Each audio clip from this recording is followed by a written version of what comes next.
Bonjour à tous, bonjour à toutes. La Pléiade, et oui, c'est le thème de Papier à musique cette semaine. Les poètes de la Pléiade et leurs musiciens. D'abord, leur démarche poétique, dans quelle mesure est-elle aussi une démarche musicale? Et puis, qui sont les musiciens qui se sont inspirés des poètes de la Pléiade? Et aujourd'hui, nous allons parler d'un des membres de la Pléiade qui n'est pas le plus connu, c'est Antoine de Baïf. Alors, qui était ce monsieur Antoine de Baïf, Pascal Yanko? Je vais parler un peu de son père. Ah, si vous Euh, voulez, c'était... le père d'Antoine de Baïf, Lazare de Baïf, était ambassadeur de France à Venise. Et c'est là que Baïf est né en 1732. Et c'était un grand ami du cardinal Bembo, qui était un humaniste très célèbre, très influent, un disciple de Pétrarque. Bembo était membre de l'académie de Doni. On y trouvait là Larios, l'Arétin, Baron Bosco, beaucoup de personnalités très importantes, très intéressantes. Et un de leurs sujets préférés de débat et de conversation, c'était justement de retrouver, comme je le disais hier, l'union parfaite du mot et de la musique, qui était censée avoir des pouvoirs magiques, des effets merveilleux sur les hommes. Non seulement sur les hommes, mais sur les animaux, les pierres et les arbres.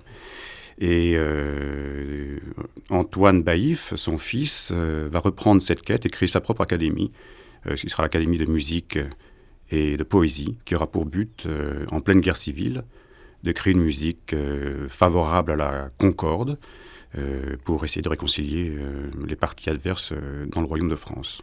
Donc là, il est arrivé en France, bien entendu. Oh, il est arrivé en France très tôt. Il a une influence indirecte de l'Italie, parce qu'il est arrivé en France, il était tout enfant, il avait 2 ou 3 ans. D'accord. Hmm. Mais alors, Antoine de Baïf crée sa propre académie. Bon, nous reviendrons sur le sens du mot académie tout à l'heure. Mais comment ça se situe par rapport à son intégration dans la Pléiade? Ça se situe dans la lignée de Ronsard. C'est-à-dire que Ronsard ne conçoit pas la musique, la poésie plus exactement, sans la musique. Et Baïf a exactement la même idée, sauf il prolonge un petit peu l'idée de Ronsard de manière expérimentale, en tentant de manière technique l'union de la musique et du mot. C'est-à-dire qu'il utilise le rythme grec qui est témoin de l'âge d'or des anciens. Il mesure donc la musique avec les rythmes grecs qui sont basés sur un système qui est basé sur un système très simple, qui est l'alternance des brèves et des longs, qui sont 2 fois les brèves. C'est un système binaire très simple. Et il décide de mesurer également la poésie selon ce système, les voyelles et les consonnes, pour faire en sorte que musique et mots soient parfaitement intégrés l'un à l'autre. Bon, alors d'abord, le modèle, nous partons pour la Grèce.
Retour à nos poètes et nos musiciens de la Pléiade, donc Antoine de Baïf, finalement c'est la chanson mesurée. Tout à fait. C'est bon, son principal musicien c'était Claude Lejeune. Oui, tout à fait. Oui, grand musicien qui était de formation franco-flamande, ça venait directement de Josquin ou de Willaert.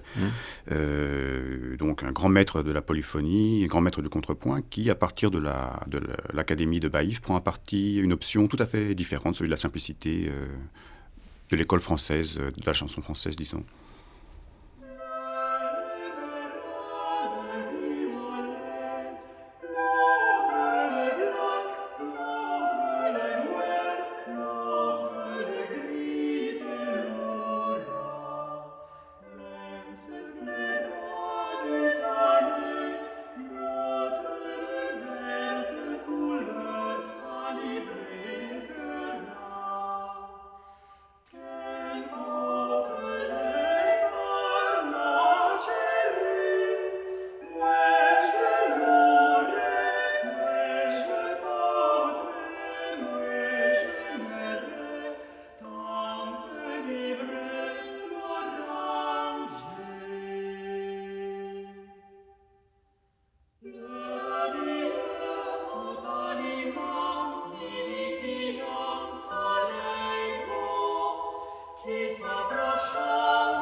Antoine de Baïf, mise en musique par Claude Lejeune. La pièce que nous venons d'entendre s'intitule L'un aimera le violet. Et c'est l'ensemble Huelgas qui était dirigé par Paul Van Nevel dans cet enregistrement. Alors, ici, Pascal Yanco, nous avons l'illustration au premier degré. Cette poésie, elle a été mise en musique immédiatement par Claude Lejeune. Est-ce qu'on peut dire qu'il y a concomitance ou est-ce que c'est... Bon, ça a mis son temps à être pris comme une balle au bond. Je ne suis pas sûr que la musique ait été composée tout de suite après la poésie, mais ce qui est certain, c'est que la poésie est faite spécifiquement pour être chantée. Ça, c'est toujours dans la lignée de Ronsard. Par exemple, c'est exactement ce que dit Agrippa d'Aubigné, qui n'était pas très convaincu par ce principe de musique mesurée au début. Et il a dit finalement qu'il était tout à fait, qu'il adoptait la musique mesurée, la poésie mesurée, parce que quand on la lisait, ça ne sonnait pas bien, mais quand on la chantait, c'était tout à fait autre chose. Alors, le chant, rechant, Oui. on pense à ça, bon, qui dit rechant dit en fait refrain, quoi. Refrain, C'est oui. toujours le principe de l'alternance, le principe du rondeau, quoi. Oui, absolument. Et quand on pense à cela, bon, bien sûr, toute la musique de Claude Lejeune est inspirée de ce principe d'écriture. Et d'ailleurs, le mot rechant, on le trouve chez Messiaen, Oui. avec les titres d'un recueil de pièces 5 rechants pour chœur, inspiré comme par hasard de Claude Lejeune. C'est inspiré de Claude Lejeune. En fait, c'est un hommage tout à fait avoué de Messiaen au printemps de Claude Lejeune. Comme Lejeune, il appelle les couplets chants et les refrains rechants, avec le même principe de géométrie variable dans les voix et dans le matériel musical chez Messiaen, pour renouveler un petit peu, pour éviter la monotonie. Il y a 2 points communs au moins, c'est le travail du rythme, évidemment très important aussi chez Messiaen, avec ce sont des rythmes hindous, les décitalas, et ces fameux rythmes non rétrogradables, un rythme qu'on peut lire, qui est symétrique, avec un axe symétrique, qu'on peut lire de la même manière si on le lit de gauche à droite. Et il y a un travail aussi particulier chez Messiaen, je crois unique chez Messiaen dans son œuvre, ce travail sur la langue. C'est-à-dire qu'il crée une espèce de langue synthétique qui est faite, dit-il, à moitié de français surréaliste, inspiré du lettrisme, et pour l'autre moitié, c'est une langue inventée. C'est-à-dire qui est tout à fait selon les conceptions de Baïf, qui avait fait une orthographe phonétique. Il crée les syllabes choisies pour la douceur, ou la douceur de leur émission, ou au contraire pour leur violence d'attaque. C'est donc spécialement donc prévu. C'est vraiment musical. C'est vraiment spécialement fait pour mettre en valeur le rythme. La langue au service de la musique. Absolument, oui.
les amoureux s'envolent vers les étoiles de la mort. Soir, l'explorateur fait retrouver son cœur dans la mort.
L'explorateur fait retrouver son cœur dans la mort.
Mayoma kapita masalima, Mayoma kapita masalima, Mayoma kapita masalima, Mayoma kapita masalima.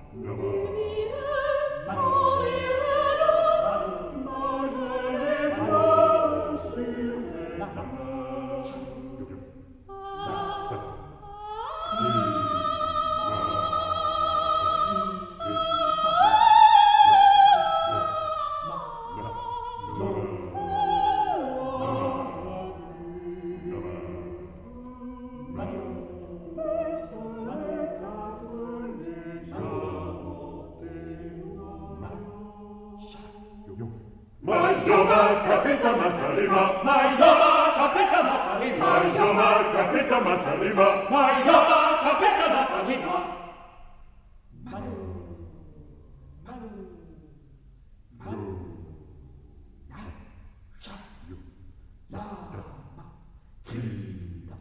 Solo de fuite, les quatre les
Deux.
C'est Olivier Messiaen qui avait signé les œuvres que nous venons d'entendre. Ce sont les 5 rechants, interprétés ici par les solistes des chœurs de l'ORTF, dirigés par Marcel Couraud.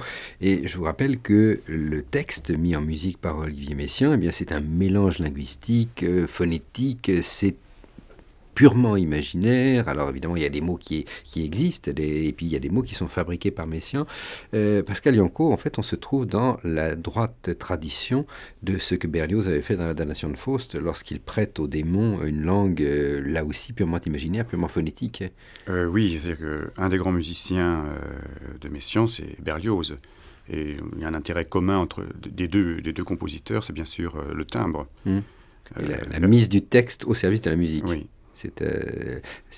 Ça devient presque un instrument. Oui, tout à fait, tout à fait.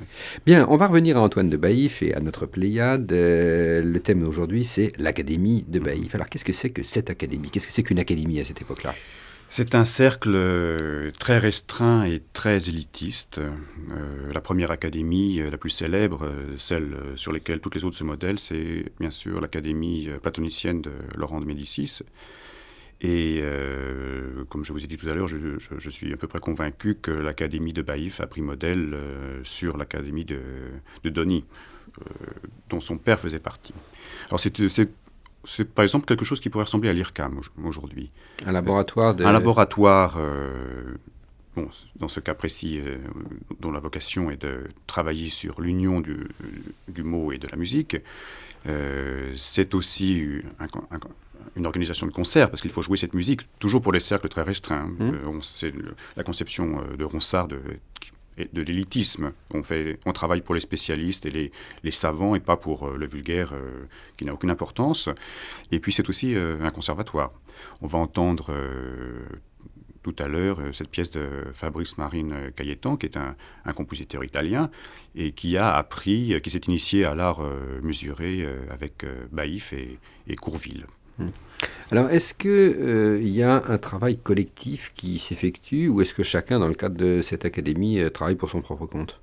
Bon, je crois qu'il y a bon, j'imagine que chacun travaille dans sa propre optique, mais c'est évident qu'il y a une très très forte communauté d'esprit. Surtout, je pense que l'académie est l'endroit de France où on trouve en pleine guerre de religion, qui est un espèce de terrain de passage où catholiques, ce qu'on appelait les politiques, c'est-à-dire les monarchistes, les royalistes, et les protestants royalistes, c'est-à-dire qui refusaient de prendre le parti de l'étranger et d'amener des pays étrangers dans les querelles françaises, voilà, se rencontrer et travailler ensemble. Oui. Oui. Toujours pour le même propos, c'est-à-dire apporter la concorde dans le royaume de France. C'est pour ça que ça intéresse énormément Charles IX, qui, dans ses lettres patentes pour l'Académie, dit que là où la musique est désordonnée, les mœurs sont désordonnées. Là où elle est ordonnée, on trouve la concorde. Et là, on trouve des hommes bien morigénés. Alors, bien que tout le monde travaille dans le même bain, c'est dans les mêmes cercles, si l'on veut, on peut voir des différences d'approche. Et si on prend un même poème mis en musique par différents compositeurs à la même époque, faisant partie des mêmes cercles, il y a différentes tendances. Oui, on voit tout à fait que le cadre très strict de la musique mesurée n'est pas un obstacle pour les gens qui ont l'imagination, c'est-à-dire particulièrement, bien sûr, Fabrice Cailletin, qui est un très bon compositeur, mais plus particulièrement Claude Lejeune et Roland de Lassus, pour qui la contrainte permet de libérer l'imagination. Bien. Alors, cette chanson, ce sera Une puce G, et nous allons donc l'entendre mis en musique successivement par Claude Lejeune, par Fabrice Cailletin et par Roland de Lassus. Pascal Yanco, 2 mots pour définir chacune? Disons que Fabrice Cailletin, c'est un petit peu, ça ressemble beaucoup à la chanson polyphonique française, oui. Alors que vraiment Claude Lejeune et Roland de Lassus, c'est beaucoup plus strophique et évidemment c'est tout à fait dans l'optique de la musique mesurée. D'accord, alors Claude Lejeune d'abord.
Première version de ce poème, Une puce jet, donc c'est un poème d'Antoine de Baïf, Oui.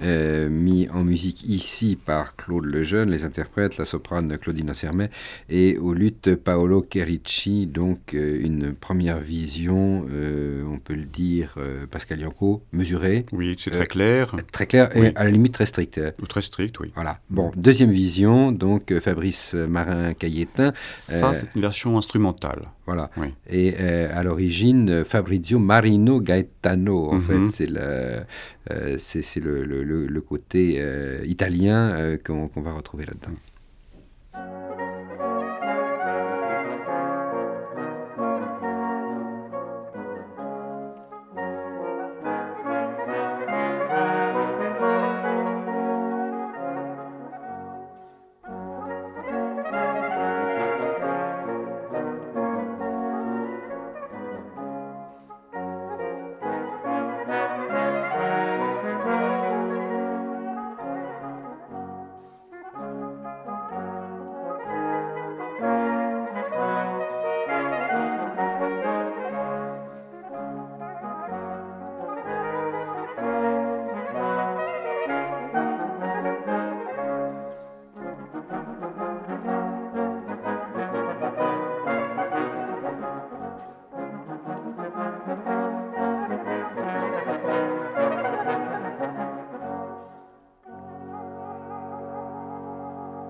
Voilà une autre version, une autre vision de cette, de cette poésie. Bon, on aurait pu l'entendre dans une version chantée. Bon, ça alterne un petit peu, parce que c'était tout à fait l'usage finalement. Oui, c'était l'usage, oui. C'était aussi l'usage de prendre la chanson comme par exemple dans la version de Claudine Ansermet, de prendre la musique polyphonique, de réduire les parties inférieures au luth, et de chanter la partie supérieure. La partie supérieure. Donc là, vraiment, la musique prenait différents visages selon... Les effectifs, selon... Voilà, c'est ça, selon ton dispositif. On pouvait le faire à la maison soi-même avec le luth. Oui, c'est selon ce qu'on avait sous la main. Donc, une puce jet, ici, version Cailletin, interprétée par l'ensemble La Fenice. Troisième visage, Roland de Lassus. Donc là, nous retrouvons une version vocale. Oui, tout à fait, oui. Une puce jette dans l'oreille et passe, qui de nuit et de jour me fait crier ma mort et me fait devenir fou. Nul remède n'y puis donner, je cours de ça, je cours de là, ôte la bouée, retire la bouée, je t'en prie. Oh, toute belle secours, oui, oh, toute belle secours, oui. Quand mes yeux, je pense, livrés au sommeil, elle devient me piquer, me fait manger me poing et me garde de dormir. Nul remède n'y puis donner, je cours de ça, je cours de là, ôte la bouée, retire la bouée, je t'en prie. Oh, toute belle secours, oui, oh, toute belle secours, oui. Une vieille charmeresse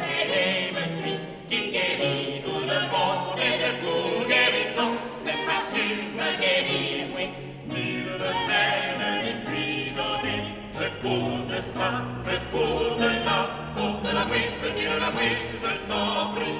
Oh, toute belle secours, oui. Oh, toute belle secours, oui. Bien, je sais que seul peut guérir ce mal. Je te prie de m'avouer de mon avenir voué, abolir ta cruauté. Nul remède n'est plus donné. Je cours de ça, je cours de là. Pour te l'avouer, je t'en prie.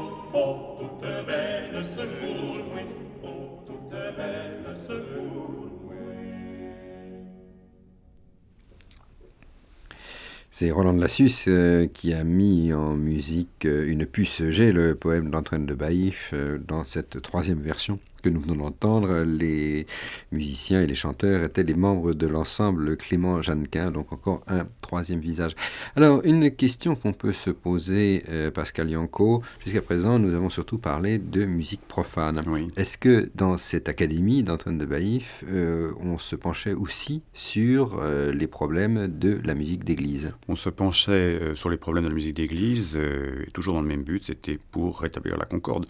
À partir des années 1560-62, les guerres de religion commencent. Jusqu'à la Saint-Barthélemy en 72, rien n'est perdu encore. Il n'y a pas de fracture définitive, irrémédiable entre les protestants et les catholiques. Et donc, on essaye de faire de la déconciliation, notamment avec Michel de l'Hospital, qui était justement dans le parti des modérés.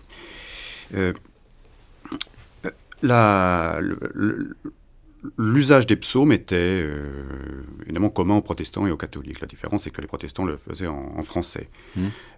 Pendant le Concile de Trente, justement pour tâcher de concilier les deux partis en France, le parti catholique et le parti protestant, Catherine de Médicis a fait pression sur le pape et l'a supplié d'accepter qu'en France, on chante à la messe les psaumes en français. Il a refusé.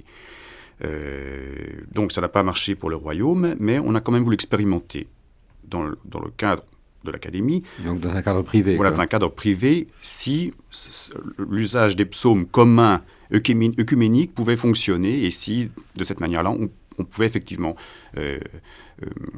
éviter la scission définitive entre catholiques et protestants. Et la traduction était la même, donc il y avait adoption d'une traduction commune. C'est une époque où, à partir de Marot, déjà sous François Ier, on a commencé à traduire les psaumes. Tout le monde les chantait, chacun avait son psaume préféré sur une mélodie en général populaire. Et effectivement, j'imagine qu'on a tout à fait joué les psaumes de Marot, voire ceux de Théodore de Bèze, et les psaumes catholiques de Desportes à l'Académie. Quand Claude Lejeune met en musique les psaumes du dodécacorde, là, ce sont les traductions qui viennent d'où?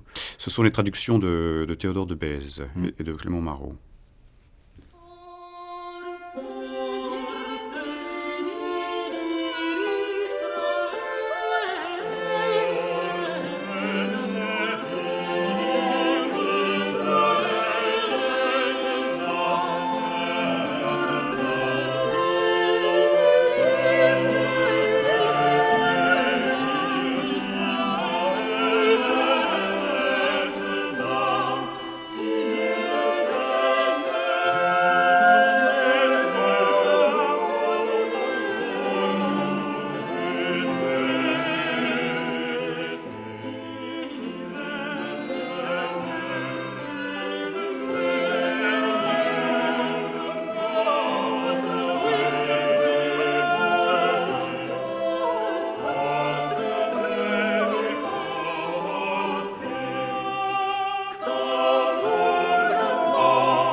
C'est le psaume 124 de Claude Lejeune que nous venons d'entendre, tiré donc de son dodécacorde, les 12 modes en fait. Oui. C'est le titre de ce recueil avec un psaume par mode. Ici, le psaume 124, on peut bien dire Israël, c'est dans le 7e mode. Et nous avons entendu, pour interpréter ce psaume 124 de Claude Lejeune, l'ensemble vocal Sagittarius dirigé par Michel Laplénie. Pascal Yanco, d'ailleurs, ça tient un petit peu du miracle que ce dodécacorde de Claude Lejeune soit parvenu jusqu'à nous, puisqu'il il a failli brûler in extremis sans l'intervention de Mauduit qui était venu au secours de Claude Lejeune. Oui. En 1595, alors que Paris était aux mains de la Ligue, donc les extrémistes catholiques, ça sentait le roussi pour les protestants et pour Claude Lejeune, qui était évidemment une personnalité très connue, et connue pour être un huguenot. Donc il a décidé de fuir vers La Rochelle, qui était une place forte huguenote, et le pauvre s'est fait attraper par la troupe de surveillance de la porte Saint-Denis. Et il avait le dodécacorde sous les bras, qui voulait emmener à La Rochelle, et on l'a arrêté, et par miracle, Mauduit, le compositeur, son élève et un des piliers de l'Académie, passe à ce moment-là. Et Mauduit, qui était évidemment aussi connu, mais comme catholique, et qui connaissait, autre miracle, le capitaine de la garde, s'est débrouillé pour emberlificoter les militaires et prendre la partition sous le bras et prendre le jeune sous le bras. C'est comme ça qu'on l'a sauvé. Ouais. Et que nous avons cette musique, mais malheureusement d'autres n'ont pas eu la même chance. Goudimel, par exemple, est mort à la Saint-Barthélemy à Lyon, aussi personnalité connue du protestantisme. Bien, nous allons revenir à ce qui est un petit peu notre serpent de mer ce matin, c'est-à-dire ce retour à l'art des Grecs, tant dans la poésie que dans la musique. Nous avons vu la manière française, et il y a aussi une manière italienne. La manière italienne, c'est la manière antique. Les Français aussi cherchent à réactiver cette manière antique. On va voir avec Vincentino, on parle de chromatisme. Mais de quoi parle-t-on ?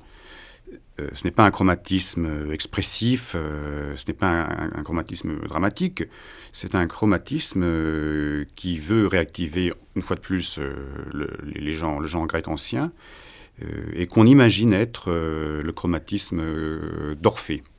Ça sert, comme dit Vincentino, le chromatisme sert à rendre la musique plus douce et plus suave. Théoriquement, ça a donc une vertu pacificatoire, vertu d'apaisement.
Voilà une pièce de Nicola Vincentino que nous écoutions, interprétée par l'ensemble Douce Mémoire, dirigé par Denis Rezin-Dadre. La partie vocale était tenue par Julie Hassler. Et cette pièce s'intitule Laura che il verde lauro. Alors, je disais tout à l'heure, retour à l'antique, retour vers la tradition des Grecs. Ici, en l'occurrence, on s'est arrêté à Pétrarque. Oui, À moins oui. qu'on soit allé jusqu'au grec et revenu à Pétrarque. Bon, c'est toujours le même chemin, Pascal Yanko. Et on se rend compte que tout ceci relève d'une même démarche. Oui, le retour à Pétrarque, je pense que c'est le cardinal Bembo qui en est responsable, donc l'ami de Lazare de Baïf. Le père. Le père, oui, Oui. le père d'Antoine. Donc tous deux se retrouvaient donc à l'Académie de Doni. Et Bembo a fortement recommandé à ses amis compositeurs, dont Vincentino, d'utiliser des textes de haute qualité pour mettre en musique. C'est-à-dire qu'autrefois, on prenait les textes un petit peu populaires, c'était ce qu'on appelait les textes de Frottoll, les Frottola. Et la forme était strophique, très simple. Au moment où on a décidé de prendre des grandes œuvres comme celle de Pétrarque ou Boccace pour mettre en musique, les compositeurs ont dû trouver d'autres moyens pour servir le texte. Ou plus exactement, tout d'un coup, il fallait servir le texte parce qu'il y avait un texte qui demandait à être servi. Oui, puis Et une forme poétique, plus construite, plus rigoureuse. Absolument. Bon, le sonnet en l'occurrence. Absolument, mais disons que le sonnet, lorsqu'on fait un madrigal, puisque c'est de ça qu'il s'agit, on ne suit pas la forme du sonnet. On peint en fait ce qu'on appelle la peinture de mots. C'est-à-dire que la musique doit mettre en lumière le texte. Et pas la forme du texte, mais le texte lui-même. La destination instrumentale et vocale était très précise, ou est-ce qu'il y avait 36 000 possibilités pour Il y jouer? avait beaucoup de possibilités, c'est-à-dire que ça dépendait de ce qu'on avait à la maison. On avait des cornets, on avait des clavecins ou un luth, ou s'il n'y avait pas d'instrument, mais quand tout le monde chantait, d'ailleurs tout le monde chantait à cette époque-là, à Venise particulièrement, ça faisait partie de l'éducation, on jouait les pièces avec l'instrumentarium qui était disponible.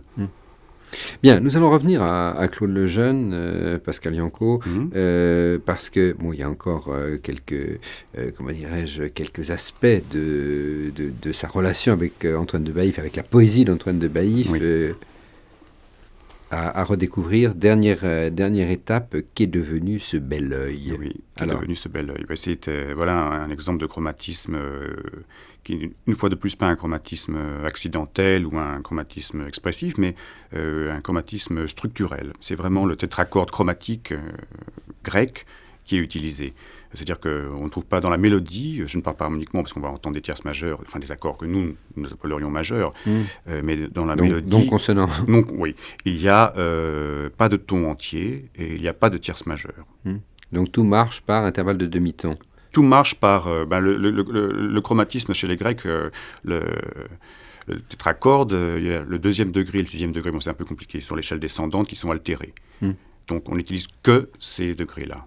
Donc c'est pour quelque chose qui, pour nos oreilles occidentales habituées à une certaine harmonie faite de tons et de demi-tons, mais placée à des endroits stratégiques et, je dirais, habituels, entre guillemets, cette musique sonne d'une façon très étrange, oui. Très moderne finalement. Très moderne, oui. Oui. Très expressive. Et c'est ce qu'on avait vu tout à l'heure dans la pièce d'Euripide qui commençait l'émission.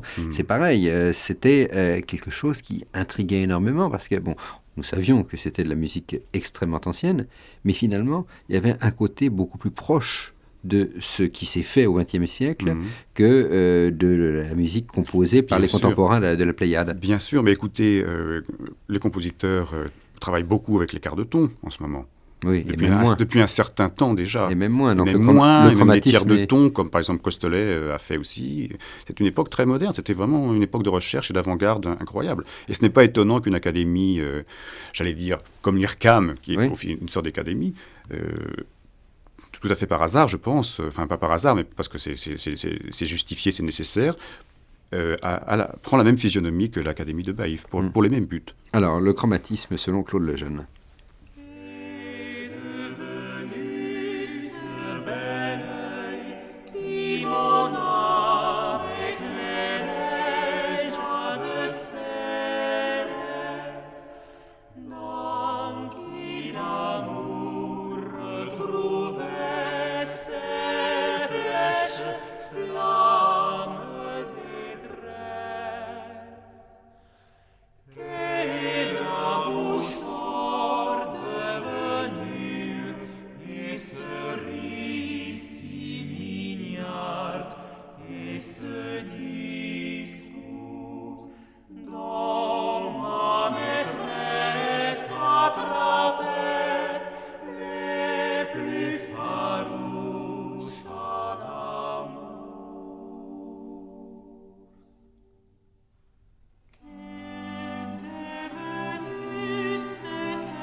Claude Lejeune, qu'est devenu ce bel œil sur un poème de Gilles Durand. Là, nous sortions un petit peu de l'Académie de Baïf, ou du moins de la plume de Baïf, et les interprètes étaient les membres du poème harmonique dirigé par Vincent Dumestre. Pascal Yanco, toujours dans la ligne de cette utilisation du chromatisme par les compositeurs qui se situent dans la mouvance de l'Académie de Baïf.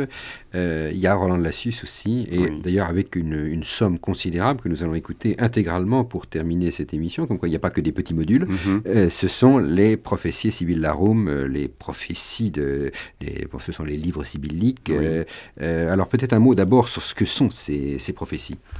C'est pour un compositeur renaissant, pour tout renaissant, c'est un sujet magnifique parce que ça unit à la fois le paganisme et le christianisme. Les Sibylles étaient évidemment vivaient l'Antiquité, elles étaient païennes, mais elles ont reçu la révélation, ce qui était leur travail, si j'ose dire, et elles ont annoncé la venue du christianisme et du Christ, bien entendu. Donc c'est un sujet qui mêle deux sensibilités très importantes, qui est tout à fait à l'image de la Renaissance. Bon, et mise en musique, j'imagine que Roland de Lassus n'a pas été le seul à s'attaquer à cela. Ça n'a pas été le seul, c'est une tradition très ancienne, même du Moyen-Âge, qui date du Moyen-Âge, du Haut Moyen-Âge même. Mais Roland de Lassus va utiliser le chromatisme, justement, pour mettre en lumière le texte. Le chromatisme, on l'a vu dans les deux pièces précédentes, qui sont des pièces qui ne sont pas religieuses, mais en général, le chromatisme était réservé à des sujets élevés ou à des moments importants. Par exemple, dans certaines pièces, quand on parle de la mort, ou quand on dit que l'âme retourne à Dieu, à ces moments très précis, pour faire l'effet miraculeux qu'on imaginait avoir chez les antiques, on utilise le chromatisme. Mais est-ce que cet usage du chromatisme est uniquement réservé à un contexte religieux, ou ça peut aussi bien être profane? C'est profane, comme on l'a vu pour les deux pièces précédentes. Ah, d'accord, oui. Même sous la plume de Lassus. Oui, bien sûr. Bon. Alors donc, chromatisme ici qui n'est pas systématique, si je comprends bien. Quand même, ce n'est pas, disons, ce n'est pas peut-être structurel, parce qu'il y a des moments qui ne sont pas chromatiques, mais dans l'ensemble, c'est quand même très, très chromatique. Je pense d'ailleurs que comme c'est une œuvre de Genèse, je pense, que ça a été composé dans les années 1550, il avait 25 ou 26 ans, quelque chose comme ça. Ce sont des pièces qui ont été publiées juste après les ouvrages de Vincentino, dont on a entendu une pièce précédemment. les ouvrages de Vincentino avaient provoqué quelques remous dans la communauté musicale. Bien sûr, des gens étaient pour, des gens étaient contre. Il y a eu un débat assez long avec un autre théoricien qui s'appelait Lusitano. Et je crois que ici, là-dessus, prend vraiment le parti de Vincentino. Il l'annonce clairement dans le prologue que je vais vous citer. L'œuvre commence ainsi. Des chants dans le style chromatique tu entendras selon les règles de l'art musical. Par ces mêmes chants, c'est-à-dire les chants chromatiques, fut annoncé naguère par 12 fois le miracle du salut par les voix des saintes Sibylles. Ça veut dire vraiment que Lassus s'imagine avoir renoué avec la musique antique, celle qu'on faisait à l'époque des Sibylles, et je crois que c'est une prise de... il prend parti tout à fait clairement ici pour Vincentino. Donc, ce sont ces prophéties Sibyllarum de Roland de Lassus, ou Orlando si vous préférez, Orlando di Lasso selon l'acception. Ou le divin Orlando, comme disait Ronsard.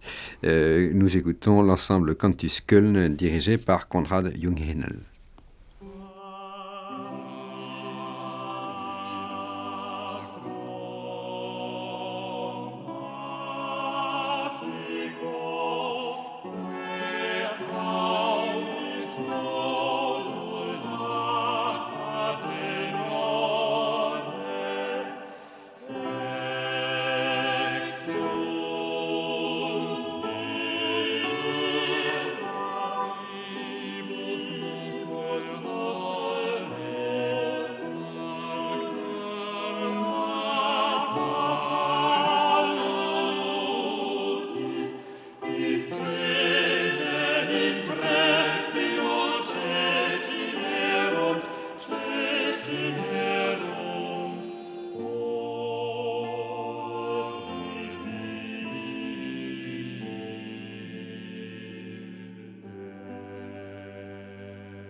Thank you.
Ins Bett des